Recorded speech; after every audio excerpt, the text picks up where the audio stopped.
새로운 노후, 부양 방식, 가정부를 부를 필요도, 양로원에 갈 필요도, 자식들을 귀찮게 할 필요도 없이 집에서 편하게 지낼 수 있다고요.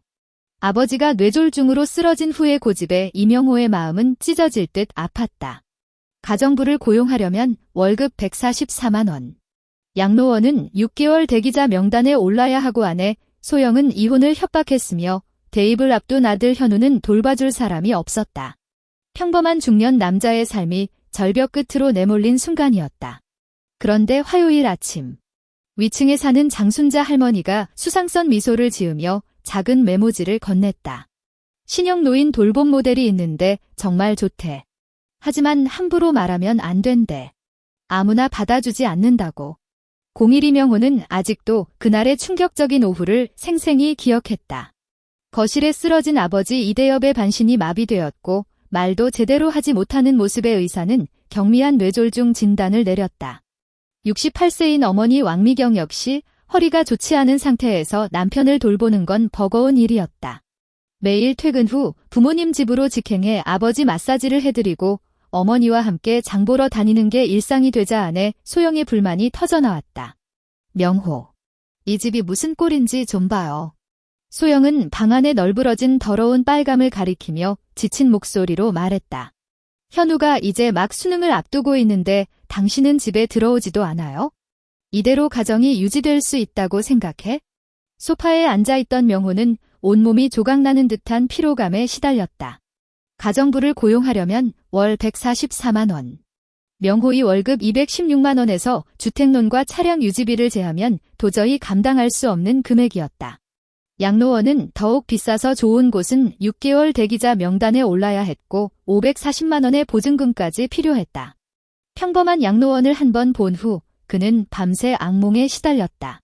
복도에 앉아 허공을 응시하는 노인들의 눈빛이 마치 세상으로부터 버려진 듯한 느낌을 줬다. 난 그런데 안 간다. 말은 어눌했지만 아버지의 태도는 확고했다. 죽어도 집에서 죽겠다. 명호는 완고한 아버지를 바라보며 가슴이 미어지는 듯한 아픔을 느꼈다. 하지만 현실은 점점 악화되고 있었다. 소영은 이미 이혼을 언급하기 시작했고 명호는 양쪽에서 압박받는 것 같아 숨이 턱턱 막혔다. 전환점은 평범한 화요일 아침에 찾아왔다. 엘리베이터에서 마주친 위층 장순자 할머니가 말을 걸어왔다. 명호 씨, 아버님 건강이 안 좋다면서요? 네, 정말 걱정이에요. 명호는 무심코 대답했지만 대화에 집중할 마음이 없었다. 우리 노인도 그랬는데 지금은 아주 좋아졌어요. 순자 할머니는 수수께끼 같은 미소를 지으며 말을 이었다. 제가 아무것도 신경 쓸 필요 없이 매일 행복하게 지내요. 그제서야 명호는 순자 할머니의 변화를 눈치챘다. 예전에는 항상 걱정 가득한 표정이었는데 요즘은 화장까지 하고 다니고 있었다. 순자 할머니, 어떻게 그렇게 되셨죠? 할머니는 주변을 둘러보며 목소리를 낮췄다. 신형 노인 돌봄 시스템이 있는데 정말 좋대. 하지만 함부로 말하면 안 된대. 아무나 받아주지 않는다고. 엘리베이터가 도착하자 순자 할머니는 작은 메모지를 건넸다. 이건 카카오톡 오픈 채팅방이야. 들어가서 알아봐. 단, 내가 소개해준다고 말하면 안 된대. 이명호는 종이 쪽지를 들고 희망이 조금씩 피어오르는 걸 느꼈다. 그날 밤 그는 수수께끼 같은 웨이챗 그룹에 QR코드를 스캔해 들어갔다. 은빛 노년의 새3이라는 이름의 그룹에는 40에서 50대 중년층이 주를 이루는 30여 명의 멤버가 활발히 대화를 나누고 있었다. 기존 양로원 할아버지들과는 달리 모두들 유쾌한 분위기로 노후 문제를 논의하고 있었다. 카툰 소녀 프로필의 그룹장 한소우. 며칠간 관찰한 결과 이들은 공통점이 있었다. 부모님이 행복한 노후를 보내시며 전통 양로원의 절반 수준 비용으로 서비스를 받고 있다는 점. 참다 못한 명호는 쪽지를 보냈다. 안녕하세요. 혹시 이 양로 시스템에 대해 설명 좀 들을 수 있을까요? 어르신 상태가 어떠신가요? 소우의 답장은 빨랐다. 아버지 이대엽의 병세와 가정 형편을 설명하자 소우는 확신에 찬 목소리로 답했다. 이번 주 중으로 직접 방문 설명해 드릴게요. 다음 날 오후 단정한 차림의 30대 초반 여성 소우가 명호의 집을 찾았다. 이명호 씨. 저희 서비스 핵심은 기존 양로원과 근본적으로 달라요. 소파에 앉은 그녀가 진지하게 설명을 이어갔다. 고립감과 사회적 단절이 문제죠. 저희는 전문 의료진 상주 커뮤니티에서 동년배들과 어울리며 젊은이들과 교류할 수 있는 시스템을 운영하고 있어요. 교외에 조성된 전용 주거단지는 명호의 눈길을 사로잡았다. 녹지율 40%의 쾌적한 환경에서 노인들이 태극권을 연습하거나 바둑을 두는 모습. 심지어 젊은이들에게 서예를 가르치는 70대 할아버지도 보였다. 입주 3개월 만에 고혈압 수치가 개선된 분도 계세요. 월 35만 원의 식사, 주거, 의료가 전부 포함됩니다. 소우의 말에 명호는 마음이 움직였다. 기존 시설의 절반 가격이었다. 당장 현장 견학을 신청한 그는 다음 날 소우의 차를 따라 단지로 향했다. 청량한 공기와 활기찬 노인들의 모습이 그의 마지막 고민을 날려버렸다. 노인은 얼굴에 홍조가 돌아 생기가 넘쳤다. 왕미경 할머니도 원래 집에서 우울해하시더니 이제는 매일 웃음이 끊이지 않는다. 한소우가 직원들과 이야기 나누고 있는 할머니를 가리켰다. 이명호는 확실히 그 할머니가 매우 행복해하는 모습을 목격했다. 저희의 이념은 노인들이 다시 가치감을 찾을 수 있도록 하는 거예요. 그분들은 돌봐야 할 부담이 아니라 지혜와 경험을 가진 어른들이죠. 이 말이 이명호의 마음 깊이 와닿았다. 아버지 이대엽은 젊었을 때 기술자였지만 은퇴 후 자신이 쓸모없다고 생각해왔다. 여기서 여생을 보람있게 보낼 수 있다면 아버지의 신체적, 정신적 건강에 도움이 될 것 같았다. 단지를 둘러본 이명호는 결심을 굳혔다. 집에 돌아와 부모님께 상세히 설명하자. 정말 그렇게 좋아? 어머니 왕미경이 의심 어린 눈빛으로 물었다. 엄마, 제가 직접 확인했어요. 환경도 좋고 비용도 우리 집안에 맞게 책정돼 있죠. 말이 어눌한 아버지 이대엽도 의사를 분명히 했다. 나 한번 해보고 싶구나. 집에서 너희들 너무 힘들잖아. 이명호의 가슴이 먹먹해졌다. 병약한 아버지가 가족에게 짐이 된다는 걸 속으로는 다 알고 계셨다. 아버지, 그런 생각 마세요. 우리 가족인데요. 하지만 만약 거기가 정말 더 좋다면 시도해볼 수 있죠. 긴 논의 끝에 한 달 시범 입주하기로 결정했다. 이사 당일 이명호는 복잡한 심정이었다. 부모님 짐을 정리하는 동안 어머니는 계속 눈물을 훔치셨다. 명호야, 꼭 자주 와다오. 엄마, 매주 갈게요. 허리 껴안은 어머니의 몸무게가 예전보다 한참 가벼워진 걸 느꼈다. 한소우가 준비한 전용 차량 서비스는 매우 세심했다. 단지에 도착해 자리를 마련해드리니 작지만 아늑한 방에 생활용품이 구비되어 있었다. 이명호 씨, 걱정 마세요. 저희가 잘 모실게요. 한소우의 진지한 약속에 고개를 끄덕였지만 마음 한구석은 여전히 무거웠다. 첫 주 동안 매일 전화를 드렸다. 여기 밥맛이 집에서보다 더 좋다. 어머니의 전화기에선 배경음악으로 노래 연습소리가 들려왔다. 의사 선생님이 매일 아버지 건강을 체크해 주신다. 점차 마음의 돌덩이가 사라졌다. 둘째 주. 부모님은 단지 행사에 참여하기 시작했다. 아버지는 매일 서예실에 가셔서 열심히 연습하신다. 어머니 목소리엔 오랜만에 생기가 돌았다. 나는 합창단에 들어갔는데 노래 안 한 지 얼마나 됐는지. 셋째 주. 부모님의 안색이 눈에 띄게 밝아졌다. 전화통화 시 아버지의 발음도 전보다 분명해졌다. 명호야, 여긴 정말 좋단다. 아들의 얼굴에 미소가 번졌다. 이제야 진정으로 부모님이 제2의 인생을 찾으셨음을 실감할 수 있었다. 자신이 다시 쓸모있다고 느꼈다. 아버지의 말에 이명호의 눈가가 붉어졌다. 넷째 주. 이명호는 부모님을 뵈러 갔다. 확실히 안색이 한결 나아져 있었다. 아버지 이대엽은 혼자 걸을 수 있게 되었고 어머니 왕미경도 몸집이 좀 불어나 보였다. 우리 여기서 계속 지내기로 했어. 첨언니 왕미경이 말했다. 집보다 여기가 더 편안하네. 이명호는 만족한 표정의 부모님을 보며 기쁨과 복잡한 감정이 교차했다. 부모님이 잘 지내고 계셔서 다행이었지만 동시에 자신이 대체된 듯한 기분이 들었다. 하지만 그 느낌은 곧 해방감에 밀려 사라졌다.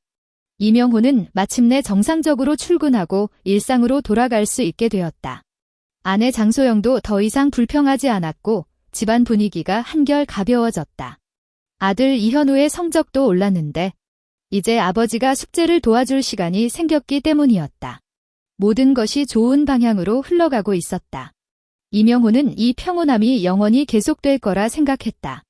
모든 것을 바꿔버린 그날의 오후가 찾아오기 전까지는 그날은 부모님이 단지에 입주한 지 딱 2달째 되는 날이었다.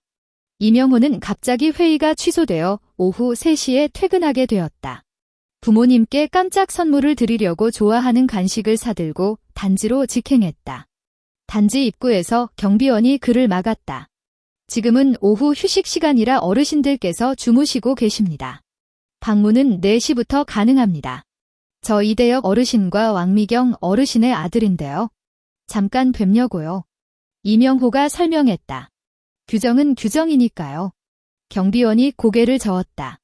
이명호는 이상한 느낌이 들었다. 지금까지 올 때마다 이런 제한이 없었는데 게다가 겨우 3시인데 정말 모두 주무시는 건지 의문이 들었다. 정말 조용히 볼게요. 깨우지 않을게요. 경비원이 잠시 망설이다가 타협안을 제시했다. 그럼 면책 서류에 서명해 주셔야 합니다. 어르신들의 휴식을 방해할 경우 우리는 책임지지 않습니다. 면책 서류. 이명호는 더욱 의아해졌다. 자기 부모님을 만나려는데 왜 이런 걸 써야 하지? 그래도 부모님을 보기 위해 서명했다. 단지 안으로 들어서자 묘한 정적이 감돌았다. 평소라면 이 시간에 어르신들이 활동하시는 시간인데 너무 조용했다. 이명호는 부모님 방으로 곧장 걸어갔다. 건물 앞에 다다르기도 전에 이상한 소리가 들려왔다. 웃음소리와 음악소리였다. 잠자리 분위기는 전혀 아니었다. 이명호가 서둘러 2층으로 올라가자 부모님 방문이 반쯤 열려 있었다. 안에서 아버지 목소리가 들려왔지만 평소 가족과 대화할 때의 톤이 아니었다. 무대 위에서나 들을 법한 과장된 어조였다. 이명호가 문을 살며시 열자 눈앞의 광경에 그는 완전히 경악했다. 방 안에는 아버지 이대엽이 휠체어에 앉아 있었고 앞에는 젊은이들이 둘러싸고 있었다. 그들은 핸드폰을 들고 아버지를 향해 촬영하고 있었다. 아버지의 얼굴에는 과장된 미소가 걸려 있었고 입에서는 광고 문구 같은 말을 읊고 있었다. 그 연극 같은 어조가 바로 이명호가 문 밖에서 들었던 것이었다. 어머니 왕미경은 한쪽에 서 있었고 눈빛은 허전해 보였으며 손에는 건강과 장수라고 써진 팻말을 들고 있었다. 너희들 뭐 하는 거야? 이명호가 울부짖으며 방으로 뛰어들었다. 젊은이들은 갑작스러운 상황에 당황해 서로 얼굴을 쳐다보았다. 리더처럼 보이는 청년이 어색한 미소를 지으며 말했다. 이대엽 어르신의 아들이시죠? 우리는 단지 홍보팀인데요. 여기 어르신들의 행복한 삶을 보여주는 영상을 찍고 있었어요. 행복한 삶. 이게 당신들이 말하는 행복한 삶이에요.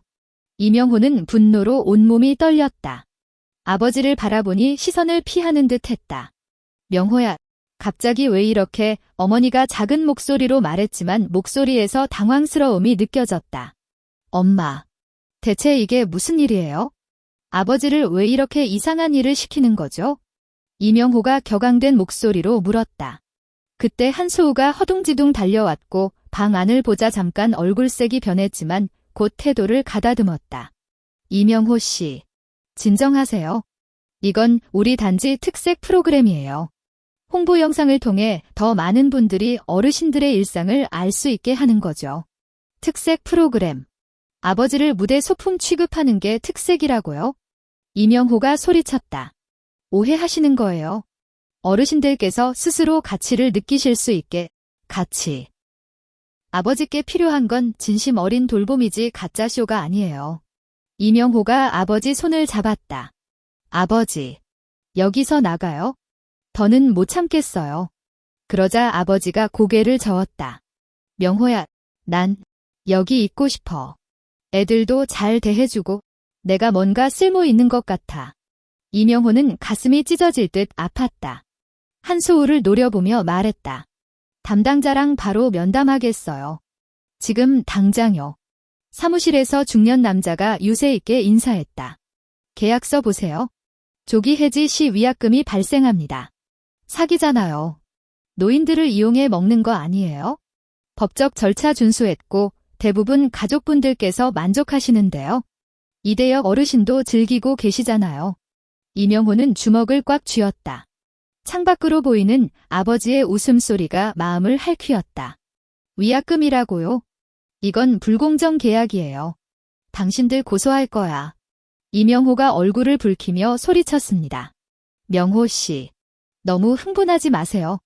다시 상의해 볼 수 있잖아요. 서로 만족할 만한 해결책을 찾아보자고요. 책임자는 이명호가 진짜로 화가 난 걸 보고는 말투를 부드럽게 바꿨습니다. 더 이상 논의할 게 없어요. 부모님을 데리고 나갈 거고 전액 환불 받을 겁니다. 이명호는 단호하게 말했습니다. 그때 이명호의 전화가 울렸습니다. 장소영에게서 온 전화였습니다. 명호, 빨리 집에 돌아와. 현우가 문제가 생겼어. 장소영의 목소리엔 울음이 섞여 있었습니다. 뭐? 현우가 왜 그래? 이명호는 가슴이 철렁 내려앉으며 재채꼈습니다. 학교에서 친구랑 싸웠대. 선생님께서 부모님을 부르셨으니까 어서 와. 이명호는 초조한 마음을 안고 책임자를 바라보았습니다.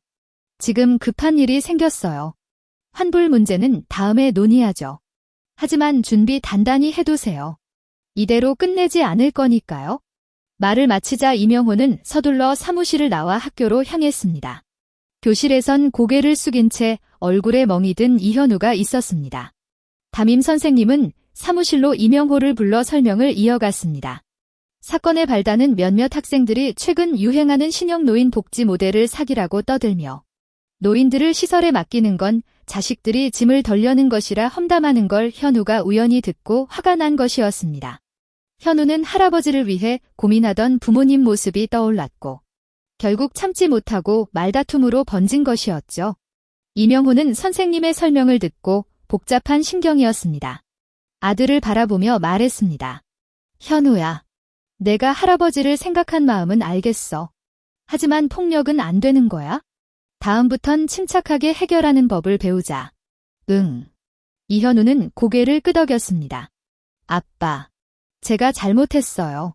그런데 할아버지가 계신 곳 진짜 사기일까요? 이명호는 잠시 침묵하다 대답했습니다. 아빠도 확실히 모르겠구나. 하지만 약속할게. 꼭 진상을 밝혀서 할아버지께 편안한 환경을 만들어 드릴게. 학교를 나온 이명호는 깊은 고민에 빠졌습니다. 부모님의 노후 문제도 그 신형복지 모델의 진위도 알 수 없었지만 더 이상 가만히 있을 수는 없었습니다. 결국 언론에 제보하기로 마음먹었습니다. 이 문제를 세상에 알려 더 많은 이들이 노인 복지 문제에 관심을 갖고 그 소위 신형 모델이 공개적인 검증을 받게 하려는 것이었죠.